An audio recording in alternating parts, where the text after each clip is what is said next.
Nos da mucho gusto recibir al doctor Hugo López-Gatell Ramírez. Él fue subsecretario de Prevención y Promoción de la Salud en un momento crítico para nuestro país cuando transitamos esta situación que afectó pues no solo a México, sino también al mundo, la pandemia de COVID-19. Es pues médico internista, además experto también en todo esto que tiene que ver con el tema de la epidemiología. Es investigador, profesor y por supuesto ahora precandidato o aspirante a gobernar la Ciudad de México. Buenos días, doctor. Buenos días, Nancy. Muchas gracias por tenerme aquí. Saludos a todo tu equipo y a tu audiencia. Doctor, pues hemos visto con preocupación algunas de sus propias preocupaciones. Y lo digo con preocupación porque hay una corriente dentro del movimiento de Cuarta Transformación muy crítica hacia el propio partido, hacia ciertas decisiones. Usted recientemente pues ha alzado la voz en torno a una modificación en las reglas para justamente elegir al candidato o candidata de la Cuarta Transformación al gobierno de la Ciudad de México. Yo recuerdo en la otra entrevista que sostuvimos aquí en el programa, le consultaba justamente por este piso que podría no existir de forma pareja, porque desde aquel momento ya había críticas en torno a que esta no sería no sería un proceso totalmente transparente. Incluso había señalamientos de que había dados cargados hacia pues uno de los más fuertes contendientes, que es Harfuch, que tuviera pues este cargo en la seguridad pública en el gobierno de Claudia Sheinbaum, y Claudia Sheinbaum ya electa también como la próxima, prácticamente, ya hay que decirlo, la próxima candidata de Morena a la presidencia de la República, muy probablemente, y desde mi punto de vista, será la próxima presidenta del país. Usted en aquel momento no se alarmaba por estos señalamientos, nos decía que pues no observaba quizá un clima de este tipo, pero ahora sí lo observa. ¿Qué cambió en estas semanas? Sabemos que se integró un nuevo precandidato, pero ¿qué más cambió para que usted esté haciendo ya una crítica muy seria al partido? No es un evento puntual, no es que algo haya cambiado y ahora surge un problema. Lo hemos estado comentando estas 4 semanas a ras de suelo, discutiéndolo con la gente. Como se conoce, nuestro equipo, que centramos nuestro esfuerzo en humanizar la ciudad, hemos tenido otro modo de hacer política que no es nuevo, es el modo de Andrés Manuel López Obrador. Incluso nos han dicho, ustedes se parecen a cómo empezó Andrés Manuel López Obrador cuando empezó a convocar a la construcción de un movimiento de regeneración nacional. Lo hemos hecho con gran satisfacción porque podemos ver a la gente cara a cara, ojo con ojo, podemos escucharles. Desde un templete no se escucha a la gente, solamente recorriendo la calle a ras de suelo, yendo a plazas, yendo a mercados, yendo a unidades habitacionales, discutiendo los temas sustantivos, la vivienda, el empleo, la falta de seguridad social, la movilidad y el transporte, los derechos de las mujeres, las personas adultas mayores, las personas que viven con discapacidad, la niñez y la juventud, la falta de espacios públicos para la recreación y la salud, etcétera. Entonces consideramos que cuando uno está haciendo un proceso de divulgación por una aspiración profunda, genuina, de transformar, que nosotros decimos no es solo continuar la transformación, es profundizar la transformación, entrar a los temas que todavía no han sido abordados, que tienen que ver, por ejemplo, con las relaciones sociales y económicas, con la enorme desigualdad que persiste, con la corrupción que hay todavía en las alcaldías, en los gobiernos de las alcaldías, etcétera, etcétera. Y cuando hemos tenido ese proceso, el pueblo nos revela una y otra vez, el pueblo genuino, el pueblo real, no organizaciones que operan con clientelismo, con acarreo, con pactos cupulares, que hacen chantaje. El pueblo real, alguno organizado, alguno no organizado, en algunos casos organizaciones sindicales y organizaciones vecinales, en otros casos personas que no habían participado en política, pero hoy se congregan con la aspiración de humanizar la ciudad. ¿Qué nos dice ese pueblo? Nos dice: nos preocupa que haya una práctica política propia del priismo, del panismo, de la corrupción, de los gobiernos que pagaban grandes sumas de dinero por hacer un modelo de propaganda política que se parece a la publicidad comercial. Y lo que vemos es que en estas semanas solo lo está diciendo Andrés Manuel López Obrador, nuestro presidente y líder del movimiento, y nosotros. Y nos llama la atención ver a las fuerzas políticas de la izquierda histórica, los grandes elementos referenciales de la moral de la izquierda, callados y calladas, y que ven a otro lado, y cuando les cuestionamos, oigan, ¿quién debe poner orden aquí? ¿Es la dirigencia política del partido? ¿Es estas personas que son referentes éticos? ¿Por qué no están diciendo algo? Entonces, ¿qué vemos? Vemos mucho dinero involucrado, nos preocupa pensar a cambio de qué y de parte de quién viene ese dinero. Vemos modelos de propaganda, insisto, política que parece publicidad comercial, que están de hecho explícitamente prohibidos de acuerdo a la convocatoria para esta contienda interna. Vemos acarreo, vemos pactos cupulares, vemos además un enfrentamiento entre dos grupos que han tenido una gran movilización a partir de esas prácticas y que se están enfrentando en el terreno, lo cual es contrario a lo que también la convocatoria dice, y además la lógica y la ética dicen, que entre compañeras y compañeros no nos ataquemos, porque entonces rompemos la unidad que queremos para el movimiento de transformación y le damos pretextos a la derecha. Entonces, eso es lo que nos preocupa. Nos interesa también que quede perfectamente bien entendido, nosotros no somos Marcelo Ebrard, nosotros no somos algún otro compañero que en una elección estatal empezó a chantajear y rompió con el movimiento.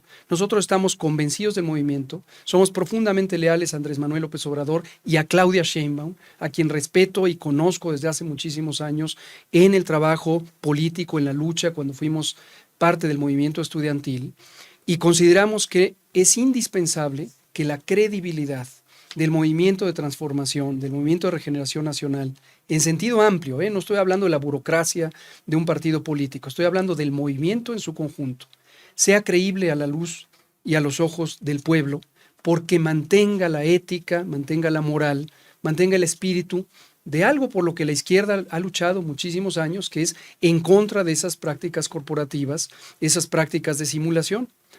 Si no, puede llegar al gobierno, puede ganar la elección, pero en su momento no va a tener la credibilidad ante el pueblo. Eso es lo que expresamos. Ayer lo dije de manera muy clara en una conferencia, en una entrevista, lo dijimos el lunes en la conferencia de prensa que tuvimos a propósito de identificar un cambio que requiere una explicación ante el pueblo de por qué se pospuso la presentación de resultados. Ahora, no, insisto, no vaya a confundirse nadie o no vaya a usar la propia dirigencia o cualquier figura política como pretexto de que estamos rompiendo para no aceptar la crítica, ¿no? La crítica es importantísima. Un movimiento de izquierda siempre se basa en la crítica y la autocrítica. Ese es el pensamiento crítico que ha movido a las fuerzas progresistas a lo largo de la historia. Nosotros no estamos chantajeando, no nos importa la persona que está en la contienda.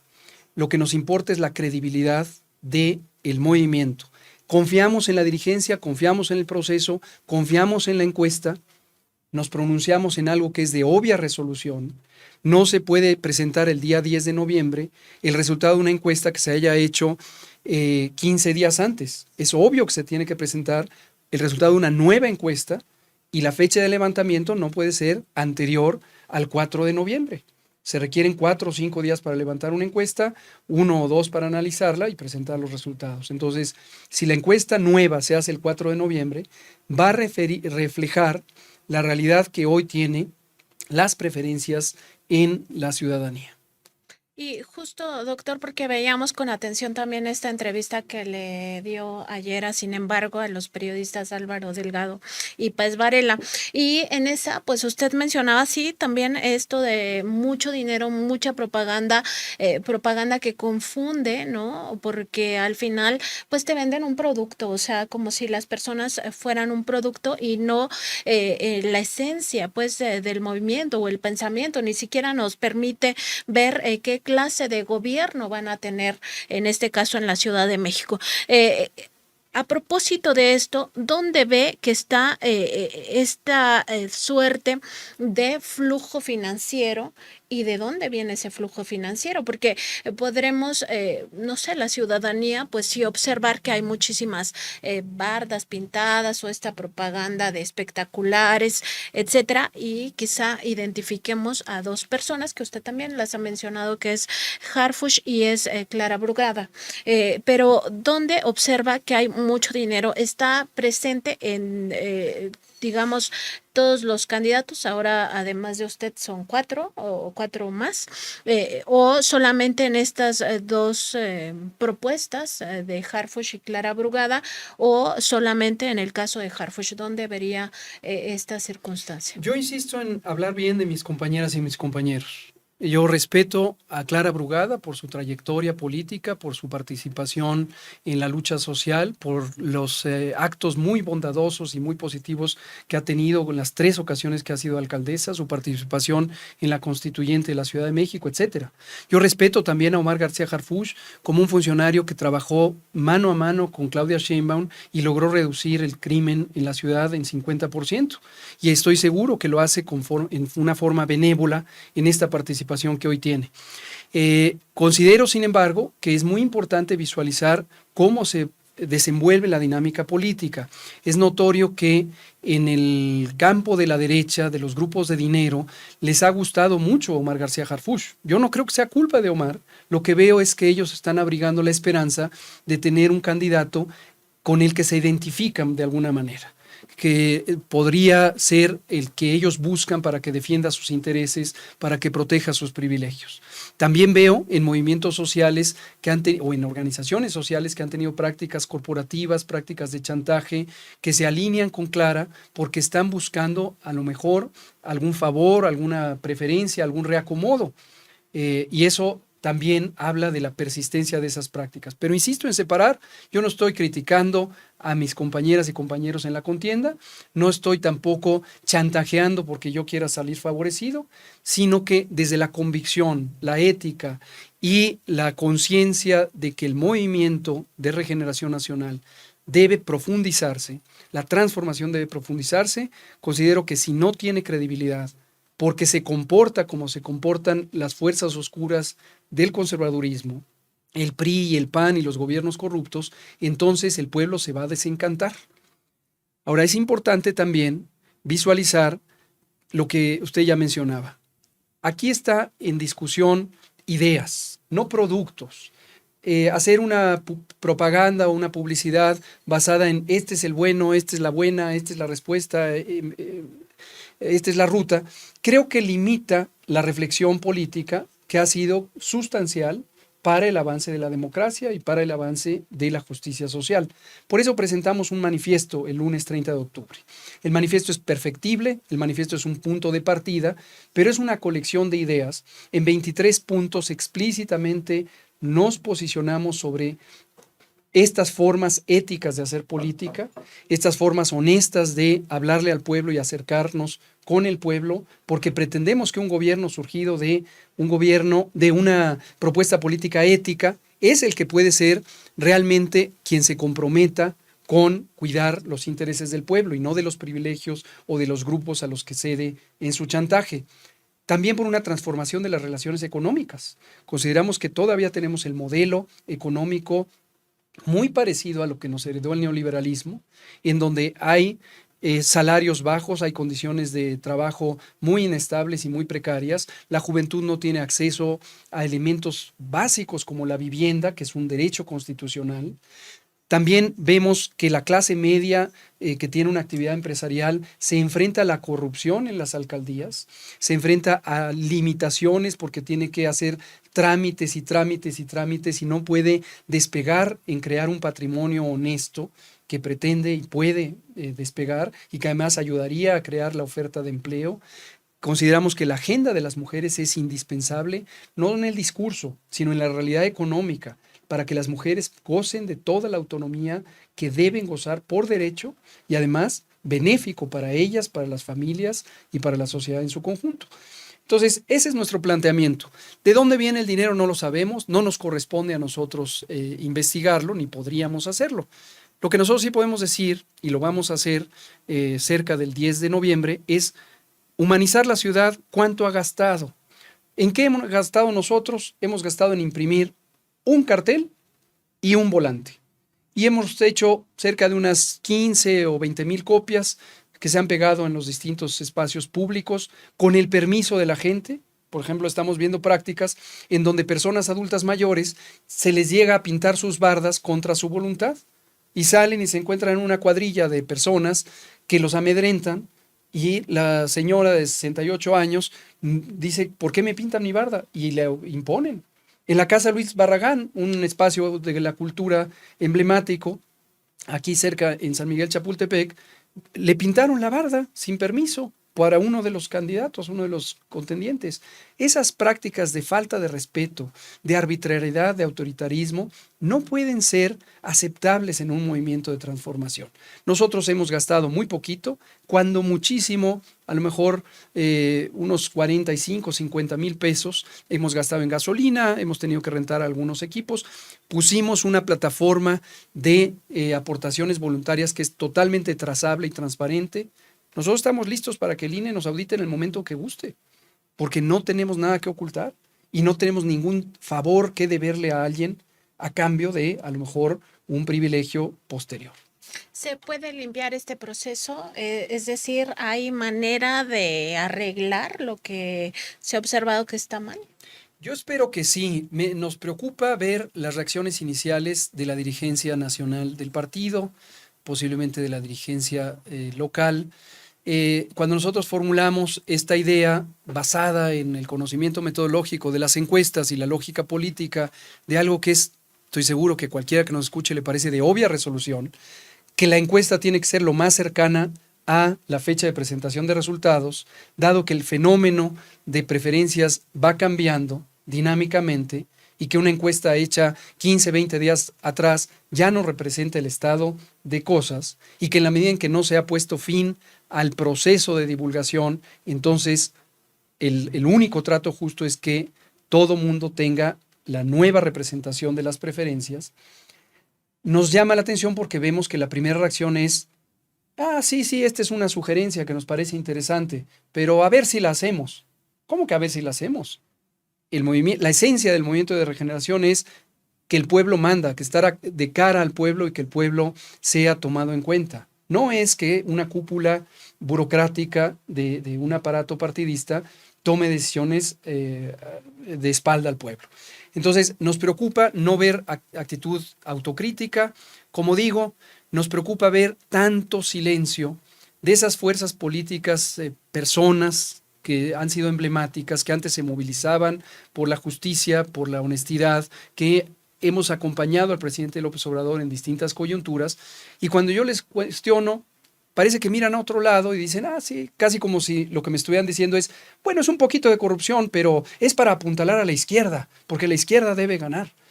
Como yo relaté ayer con los periodistas, ha habido una fila de personas que antes hubieran respondido en defender los principios de la honestidad del movimiento y que hoy han sido emisarios de un mensaje de bájate, no participes, porque hay una candidata de unidad. Candidatas de unidad había en la CTM priista, en las cargadas priistas de antaño. Aquí lo que se trata, y lo ha dicho el presidente López Obrador, mi referente fundamental, es el pueblo manda, el pueblo decide. Y el pueblo debe decir quién quieren que gobierne en la Ciudad de México o en cualquier otro lugar del país o en el país en su conjunto. Expreso indiscutiblemente mi lealtad al presidente López Obrador, no tanto o no solo como presidente, sino como líder histórico, a Claudia Sheinbaum Pardo, a quien la conozco desde hace 35 años y sé que es una mujer honesta, íntegra, valiente, visionaria y que está haciendo un gran esfuerzo por desarraigar esas prácticas que todavía están muy acendradas en el movimiento y que nos vienen de otros ciclos, y destaco el del PRD, que todos conocemos cómo terminó implosionando en su corrupción, en su burocratismo y en su segmentación por buscar intereses particulares. Respecto a la encuesta, nosotros ya no estamos viendo en la encuesta el punto de llegada, estamos viendo el proceso para construir un nuevo ciclo de transformaciones.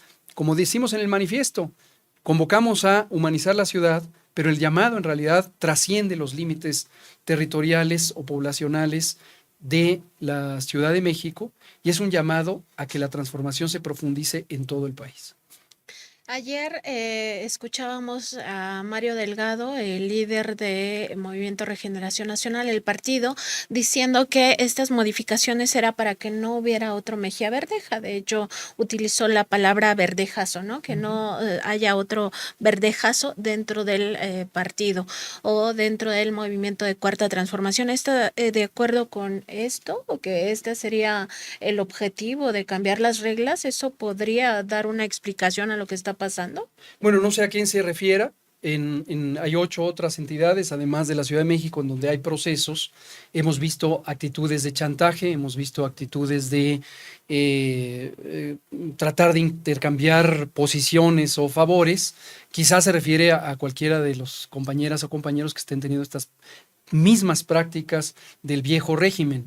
Aquí en la Ciudad de México lo que estamos planteando es una postura crítica, un llamado ético a la dirigencia.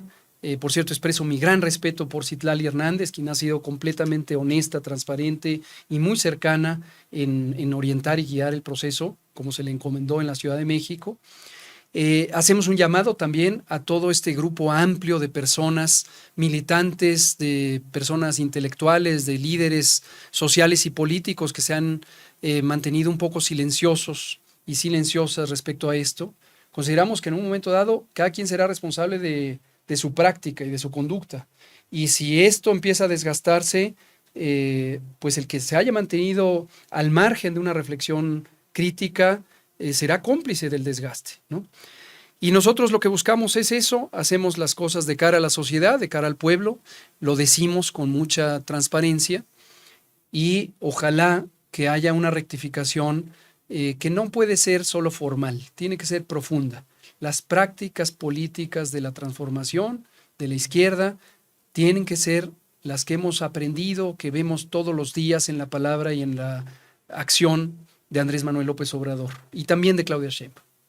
Doctor, también preguntar porque, pues sí, en todas estas acusaciones que se le han venido haciendo en torno a que está fomentando la ruptura o que no busca una candidatura de unidad porque no está declinando por Clara Brugada, también usted ha sido muy claro en decir, a ver, no soy Marcelo Ebrard, en el sentido de que, pues todos lo hemos visto, encaja muy bien en este perfil que el propio presidente ha delineado del vulgar ambicioso, ¿no? De aquella persona que busca el poder por el poder en sí, que cree que lo importante es la persona y no un proyecto de nación o no un proyecto de ciudad, en este caso. En ese sentido, ¿observaría usted que hay otras personas? Yo entiendo que nos diga que no va a hablar mal de sus compañeros, pero sí vería que hay perfiles de esta naturaleza que están golpeando al movimiento, además de, claro, Marcelo Ebrard. Marcelo Ebrard, y por eso para mí es tan fácil que nadie me identifique con Marcelo Ebrard, como ya lo empezaron a hacer algunos medios. Pongo el caso de Política Online, que sabemos que es un medio de golpeteo que está asociado a algunos de los traidores del propio movimiento que han hecho maniobras políticas de chantaje hacia el presidente López Obrador o hacia el propio movimiento.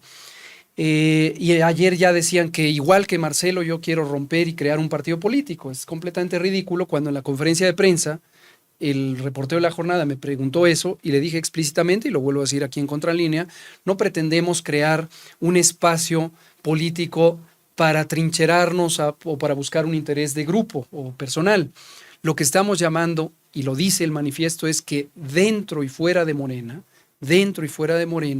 se genere una corriente de opinión, una postura ética que mantenga, no, porque no es un asunto de rescatar, es mantenga los principios éticos y políticos que son esencia del movimiento y que son los que López Obrador ha estado impulsando y los que confiamos en que Claudia Sheinbaum va a encabezar y liderar. El manifiesto termina diciendo que todo nuestro actuar será bajo el liderazgo de Claudia Sheinbaum Pardo. Lo que sí vemos es que estas maniobras del ambicioso vulgar, de la persona ambiciosa vulgar, a veces lo que han hecho es dejar unos malos precedentes. El propio precedente que dejó Marcelo, donde vimos venir por mucho tiempo el chantaje. Yo mismo he tenido una predicción desde hace 3 años, a veces hasta jocosamente le corro apuestas a la gente durante 3 años, que les dije, veo venir esta ruptura. Este hombre está actuando al servicio de sus intereses. Este hombre en mucho es la herencia de Salinas de Gortari y su pensamiento, bueno, sus amistades, pues su grupo de apoyo político, empresarial, es el mismo. Y lo que vemos es cómo va a ir estirando la cuerda hasta que llegue el punto de ruptura y lo que está seguramente a días de ocurrir se incorpore a un movimiento político, a un partido político que sí representa sus intereses o su visión de país y que difícilmente es el del Movimiento de Regeneración Nacional. Es más, lo cito a él en una entrevista que tuvo con un periodista de la derecha, un periodista corporativo que ha estado golpeando sistemáticamente al presidente López Obrador y al movimiento. Él le preguntaron si me incluiría en un hipotético gabinete y él dijo tajante, no. Yo estoy orgulloso de que él diga no. Y además explicó y dijo, pensamos muy diferente, Hugo y yo. Claro, yo pienso, como el presidente López Obrador, en la justicia social, en la integración de las personas desposeídas, en eliminar la corrupción, en tener un país cuyo progreso se cimente en la justicia, en fin, en el ideario. Entonces sí, qué bueno que pensamos diferente. Pero todavía hay más liderazgos de este tipo con estos perfiles. Yo pienso que en el movimiento todavía hay mucha pluralidad y alguna es benévola y otra es peligrosa, lo digo así. Claudia nos ha hecho un llamado y estoy muy de acuerdo con ella a que busquemos una unidad de amplio espectro, que no tengamos sectarismo. El sectarismo es otro de los vicios también históricos en los movimientos sociales. Y es lo que ha hecho que la izquierda una y otra vez se enfrente a la adversidad también. No hay que ser sectarios. Y justamente cuando uno piensa en no ser sectario, lo que está pensando es que cualquier gobierno, cualquier movimiento, cualquier fuerza política debe pensar en el bienestar de todas y todos. Sin distingo, no es privilegios para quien me apoyó, es todas y todos tienen un espacio y tienen una necesidad que si está basada en la honestidad, en un trato justo de reciprocidad con los demás, entonces debe ser cuidada. Hay que atender las demandas de la mayoría, pero hay que proteger a las minorías. Hay que entender los llamados mayoritarios de los consensos políticos nacionales, pero hay que respetar el disenso y hay que cuidar el derecho a disentir y el derecho a opinar y el derecho a expresarse. Ese es mi pensamiento sobre cómo deben ser los gobiernos y los movimientos. Sí vemos que hay personas que no lo ven así y que en vez de estar apostando por esta unidad generosa, amplia, visionaria que nos plantea Claudia Sheinbaum, están cuidando reductos, grupos, sectas y están boicoteando, están saboteando ese proceso de unidad que nos convoca Claudia Sheinbaum. Doctor, también le quería preguntar más en torno a esto que debemos de ver como ciudadanos, que es más lo ideológico que el producto, ¿no? O sea, revisar en términos de ideología. ¿Cómo definiría usted a la izquierda? Porque también he visto estas declaraciones que ha hecho en torno a que ahora resulta que hay parámetros para definir quién es más de izquierda que otra persona. Sin embargo, yo sí creo que hay personas que son legítimamente de izquierda, que hay una ultraizquierda y que incluso hay quienes pues están disfrazados de izquierda, pero en realidad son de derecha, ¿no? Y yo creo que el movimiento ha tenido pues muchos defectos por haber tenido esta pluralidad. O sea, no digo que debería de haber un término autoritario de decir, pues tú no cabes en este movimiento, pero sí que haya filtros, porque finalmente el presidente López Obrador ha hablado que incluso en su gobierno hay infiltrados, ¿no? De la derecha, que han hecho mucho daño, y él lo mencionaba en el caso de el tema de Ayotzinapa, pero no ha sido el único. Ahí vemos al exsecretario de Hacienda ya aliado con Xóchitl Gálvez, ¿no? Evidentemente era un infiltrado de la derecha en un puesto clave como era la Secretaría Secretaría Así de es. Hacienda. Claro, reventó muy rápido porque chocó muy rápido también con el pensamiento de López Obrador. Pero, ¿cómo definiría usted esta postura o esta ideología de izquierda en un momento en el cual muchas cosas se ven mal, aunque pues para muchos de nosotros el marxismo sigue definiendo pues el camino correcto de la historia? No se ha podido, pero Qué bueno que lo menciona Nancy, porque en este llamado a la unidad que nos convoca Claudia, que insisto, estoy de acuerdo con él, me parece muy acertado, me parece un buen planteamiento estratégico, no solo táctico, de el avance de la transformación. Hay riesgos y los hemos comentado también en los recorridos territoriales, también en reuniones con organizaciones sindicales que han representado el sindicalismo independiente, íntegro, consecuente a lo largo de mucho tiempo, igual organizaciones populares del movimiento urbano popular que también tienen esos valores. Consideramos que no basta con decir me sumo a la transformación, porque eso puede anidar la semilla de la traición y la semilla de la zancadilla que nos pueda meter justamente las fuerzas conservadoras que se infiltren con una simulación. Es preciso decir qué quiere decir la transformación y qué quiere decir, ya sea continuar o como sostenemos nosotros al pensar en humanizar la ciudad y humanizar la sociedad, profundizar la transformación e ir a la raíz de las causas sociales y económicas de la injusticia.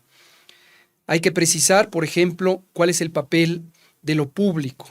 Nosotros pensamos, y lo hemos dicho muchas veces, yo personalmente ha sido mi postura, vamos, desde el movimiento estudiantil en los años 80-90, donde conocí a Claudia, mi postura es la defensa de la educación pública y gratuita.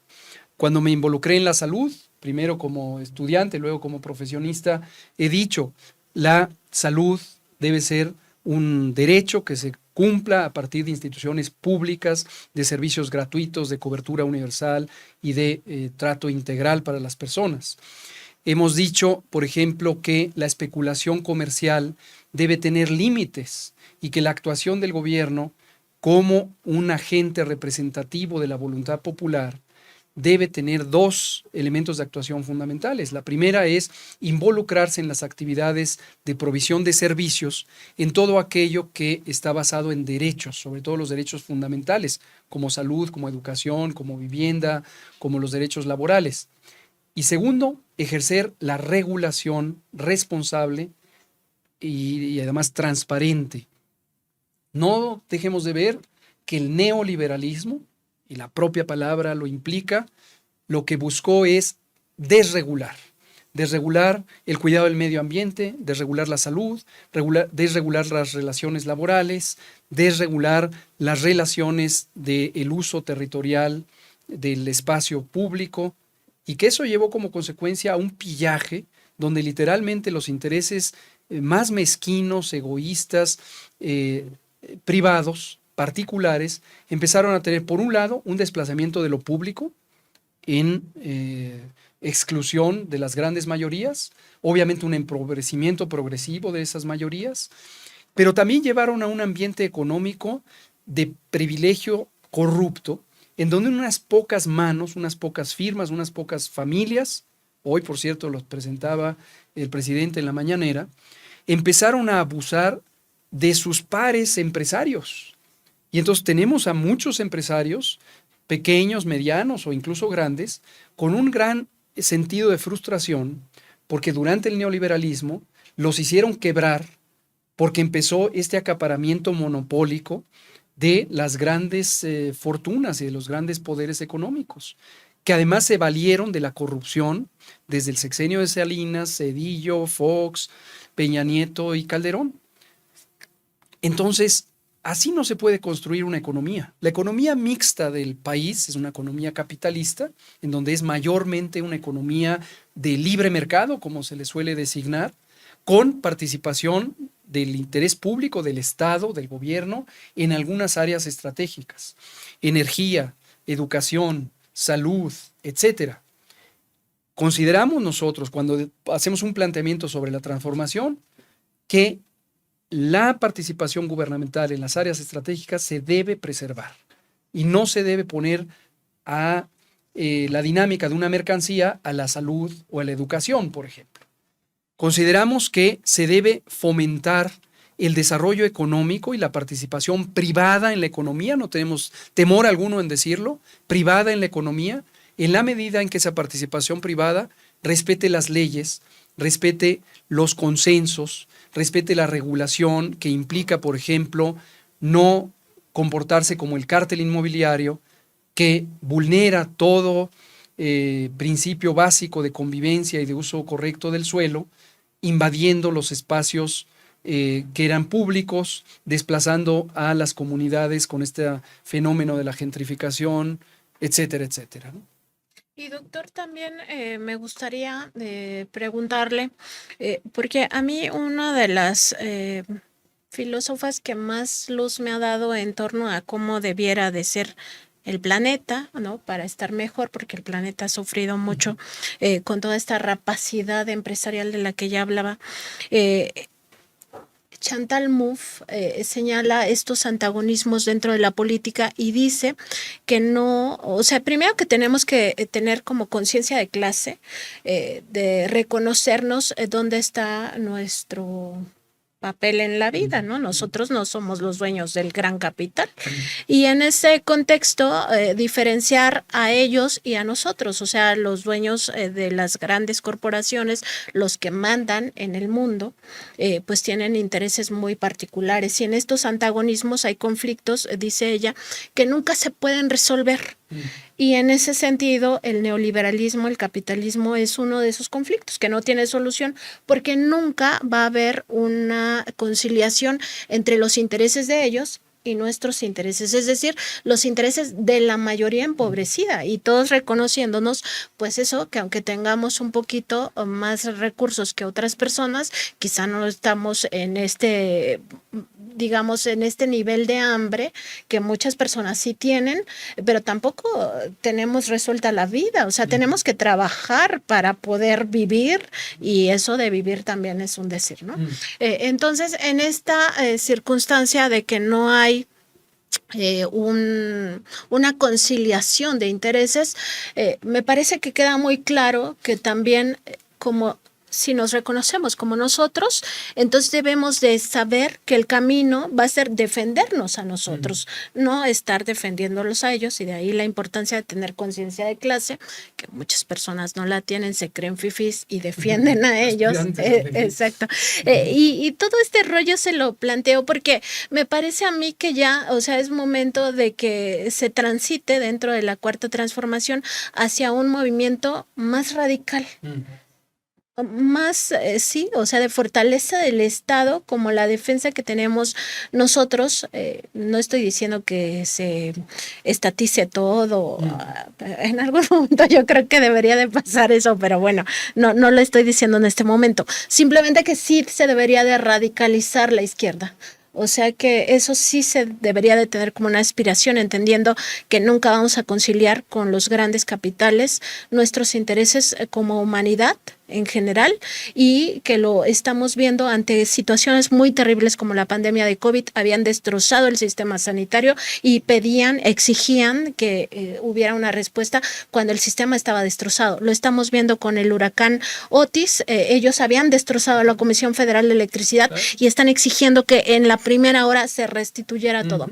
Entonces, ya vemos, nunca va a haber conciliación de eso, pero me gustaría saber su opinión en términos, pues sí, ya totalmente ideológicos. Yo he tenido una postura ideológica consistente a lo largo de toda mi vida adulta. De niño, pues a lo mejor también ya tenía ciertos principios basados en la historia de mi propia familia, que como se conoce, lo he platicado. La familia de mi padre luchó contra el fascismo, luchó contra el franquismo, y luego así fue como llegaron a México cuando el fascismo derrotó al gobierno absolutamente legítimo de la República, primero catalana y luego española. Entonces he tenido ese tipo de experiencia formativa. También he tenido la experiencia formativa de tener un abuelo, que ya falleció lamentablemente, pero mi abuelo paterno era un obrero manufacturero. y mi madre era auxiliar de enfermera y tengo otras 2 tías enfermeras, todas ellas trabajaron en instituciones públicas. Entonces siempre he tenido un gran respeto por el interés colectivo, por el interés público, por el interés de la gente. Nunca he celebrado al dinero como una aspiración, ¿no? Y me he ido formando una ideología a partir de lecturas, a partir de entrenamiento formal o digamos, conversaciones formativas en distintos espacios políticos. Y por eso cuando me han preguntado si soy de izquierda o no, me río de quien pretenda tener un izquierdímetro en donde se acomode cada quien según puntos, como si ir a 6 marchas te diera unos puntos y luego hacer una huelga te diera otros puntos, ¿no? Yo creo que lo relevante, más que el tener estas etiquetas que a veces son un pretexto para el sectarismo, es ser congruente y poder hablar de frente con un grupo, con otro grupo, con otro grupo, con todas las personas. Y lo digo en conocimiento de causa. En estas 4 semanas de proceso de divulgación para la contienda interna por transformar la Ciudad de México, hemos tenido foros con sindicalistas, hemos tenido foros con personas no organizadas, pero que vienen del campo laboral.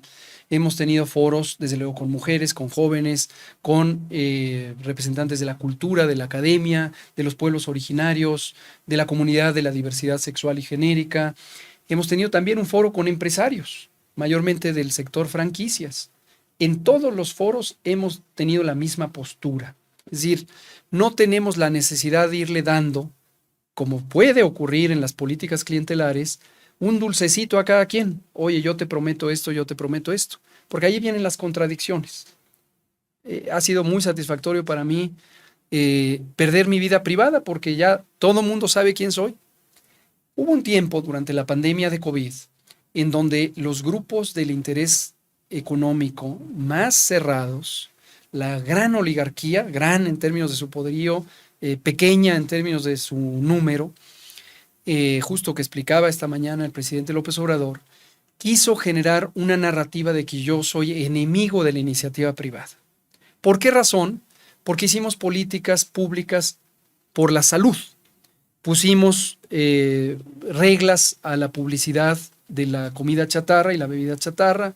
Le llamamos por su nombre a esos productos como productos que no son alimento y dañan la salud, cosa que está científicamente demostrado. Pusimos límites al tabaco, uno de los más grandes enemigos de la salud pública. Desmantelamos estas redes de corrupción oligárquica, monopólica, de la comercialización de los productos farmacéuticos. Participamos en poner también sobre la mesa elementos técnicos para la prohibición del glifosato y en general las prácticas agroindustriales que han dañado el territorio, el ecosistema y también la salud. Entonces, me quisieron poner la etiqueta de que yo era enemigo de la iniciativa privada. Y no, yo no soy enemigo de la iniciativa privada. Yo lo que pienso es que las cosas se pueden ir llevando ordenadamente y si alguien nos ha mostrado absoluta maestría política es Andrés Manuel López Obrador.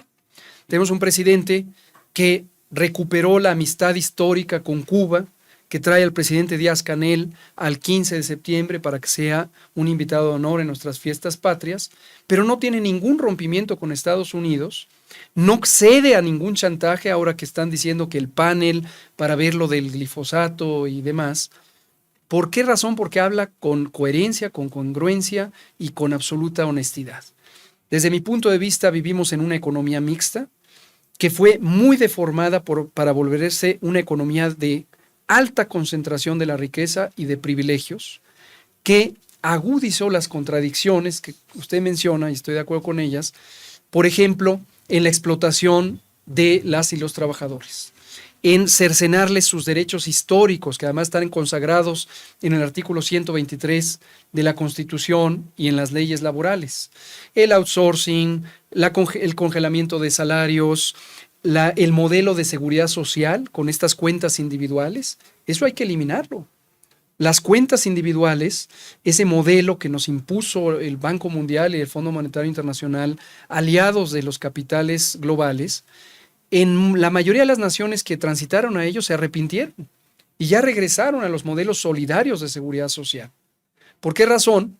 Porque son una atrocidad en términos de derechos económicos y sociales para las personas trabajadoras.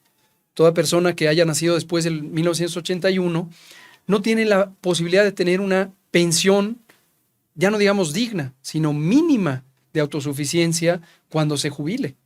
Pero además, ese esquema de cuentas individuales lo que está haciendo es que el capital, el dinero que se concentra de todas esas cuentas individuales, está siendo un capital especulativo para las grandes firmas banqueras nacionales y sobre todo internacionales, cuando debería ser riqueza para el propio país.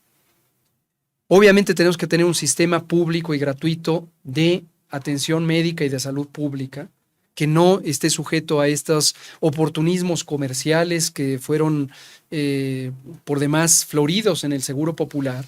Tenemos que tener un sistema educativo nacional muy altamente competente, que aumente su oferta y su calidad educativa, para que esto no sea sujeto a estos oportunismos comerciales de las distintas escuelas patito en todo el sistema educativo, etcétera. Entonces, nuestra postura es sobre todo en términos de una racionalidad económica que camine a construir una economía social y solidaria. ¿Eso quiere decir expropiar las empresas? No, pensamos que no es la vía correcta, porque eso simplemente crisparía el ambiente y amenazaría la estabilidad económica, política, social del país. Lo que creemos es que hay que ir construyendo a partir de los consensos. Por eso les decíamos a los empresarios, ustedes hoy viven el problema de la corrupción y la discrecionalidad que privilegia a sus competidores cuando se acercan al poder político y se vuelven los que someten ese poder político. Si el trato es justo, es legal, es legítimo para todas y todos, y quien está aspirando a hacer un patrimonio lo hace en justicia, lo hace respetando las leyes, paga las cuotas de seguridad social de sus empleados, reparte utilidades de acuerdo a la ley, paga impuestos, adelante, que hagan ese capital, que hagan ese patrimonio, que ayuden a crear empleo, y vamos construyendo consensos. Y ahí es donde está el espacio de unidad del que habla Claudia. Hay gente que se desencantó del proceso de transformación. Pienso yo que en primera porque vio la persistencia de estas prácticas políticas, corporativas, clientelares y corruptas que hemos hecho mención. En las alcaldías, por ejemplo. Gobiernos que no han cumplido su misión, que no rinden cuentas, que siguen soportando que haya coyotes que extorsionan a la heladería de la esquina, a la tintorería, a la tiendita, al taller, que ponen trabas a la construcción, por ejemplo, mientras que hay un cártel inmobiliario devorando la ciudad, al pequeño empresario que está poniendo un edificio independiente, le ponen todas las trabas del mundo, precisamente porque están favoreciendo ese cártel inmobiliario que está sometiendo al poder público. Entonces, es un asunto complejo, no hay una fórmula única, pero consideramos que la guía de lo que ha hecho el presidente López Obrador es la referencia principal y que lo que hay que hacer es, con lo ya construido, este primer piso del que habla Claudia, en el segundo piso, entrar a un nivel más profundo de transformación en las prácticas políticas, en las prácticas de las relaciones sociales y económicas.